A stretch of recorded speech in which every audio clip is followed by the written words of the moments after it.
The pioneering Swiss psychologist Carl Gustav Jung was one of the first modern thinkers to trace the spiritual thread which connects the ancient quest for Gnosis to our times, finding a parallel with his own efforts to explore the unconscious. Jung was a deeply religious personality, the most religious person I ever knew. But I think it was his greatness to keep the secret. Jung died in 1961, aged 85. His adult life was spent practicing psychoanalysis in Küsnacht on Lake Zurich. His reputation is based upon his theories of the unconscious dimension of the psyche and his efforts to share the secrets of the soul or the unconscious through dreams. As his secretary and pupil, Agnella Jaffe worked alongside Jung for almost 30 years.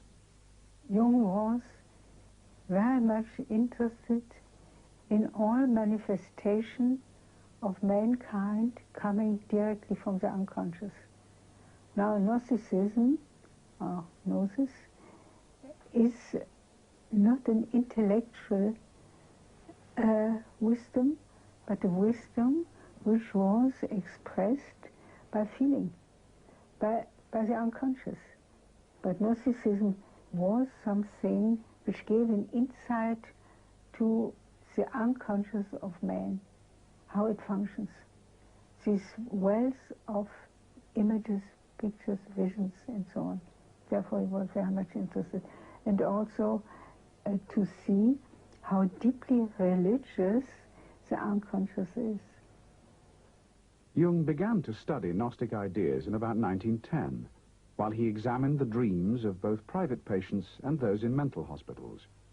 He revived the Gnostic term archetypes to describe the mythical and mystical symbols and images that lie below the surface of everyday conscious life, but erupt from the unconscious in dreams. That surely led me on to a profound study of the archetypes. I got more and more respectful of archetypes. And the next question I asked myself was, now where in the world has anybody been busy with that problem? And I found nobody, except a peculiar spiritual movement that went together with the beginnings of Christianity, namely the Gnostics. And that was the first thing I studied, and I thought they were concerned with the problem of archetypes.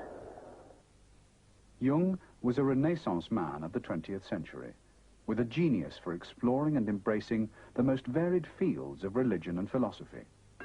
At one time, he painted Tibetan prayer wheels, or mandalas, expressing one powerful human archetype. It just came to him. It was also such an archetype, you see. And he wrote in his handwriting, this is the first mandala I constructed in the year of 1916, wholly unconscious of what it meant. C.G. Jung. It's this symbol of totality. It is a circle. It has, to my feeling, of course it has to do with the stars, because the sun makes enormous circles of mandala. If you knew his hands, his big man hands, and this very small little painting, you see, that's something moving. Jung absorbed the Gnostics' theological myths and symbols and even wrote a short essay in Gnostic style, The 7 Sermons to the Dead. Despite an immense gulf of time, he regarded the Gnostics as his predecessors in the search for spiritual awareness.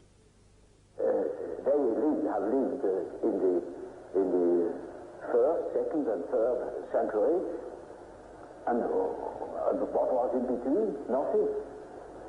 And now, today, we certainly fall into that hole and are confronted by the problems of the collective unconscious, which were then the same 2,000 years ago, and we are not prepared to meet that problem. Jung called the Gnostic texts he studied well-nigh inexhaustible sources of knowledge for the psychologist. He connected them with the dreams and visions, the gods and godlessness of his own patients. His colleague, Professor C.A. Meyer, sees the modern search for spiritual knowledge, which is not satisfied by faith alone, becoming more important than ever.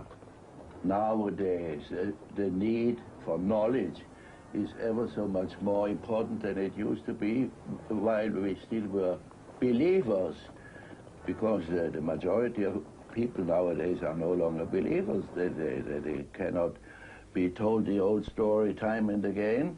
They want something, they want to know something and to understand it, and therefore they must be referred to their own experience, which is the unconscious, and that's why we, for instance, ask for people's dreams.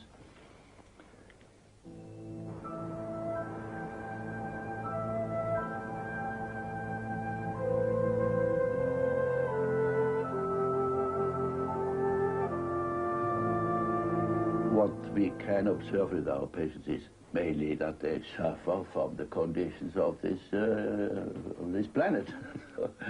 And that is what the Gnostics were concerned with as well. His thesis was that Gnosticism is not philosophy or speculation or heresy, but that it is simply an experience of the soul. And curiously enough, the Jung Codex, which shows you the experience of the Gnostic, of life as a nightmare in this world, until you hear the voice somewhere coming from somewhere of Gnosis, that is a complete confirmation of his thesis that Gnosis is based on an inner experience. Codex 1 from Nag Hammadi was named the Jung Codex for the first modern scholar who took Gnostic works seriously. He is quoted as having said, "I have worked all my life to know the psyche, and these people knew already." And it is true that the Gospel of Truth in the Jung Codex is such a vivid illustration of what man's predicament is according to Jung, that it could have been a falsification by a Jungian, which it is not. For Jung, religious experience was the center of all human experience. His apparent preference was for the Gnostic's symbolic, individual search for religious truth rather than the mass appeal of the religious dogma which requires unquestioning acceptance.